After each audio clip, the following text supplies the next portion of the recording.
Danıştırıp faket şey neydi o taçlı yolun hakkında ben dikpenle yan yana bazike yardır pis atafakın aktlı salakla izinsiz Görmeyene görme hakkı sessizim görmesi mahkeme çağrısına haksız görmeyene yarış olduğunca ama tüzel tamamen yasal başkaşalara yarı otomatik kurşunları atmak bafak sorusuz başkaşa yaride hava istasyonunuz dine göre pişik ve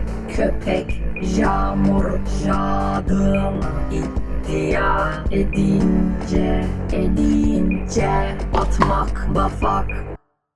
Welcome to the office of the New South Wales Ombudsman. We handle complaints about most New South Wales government agencies.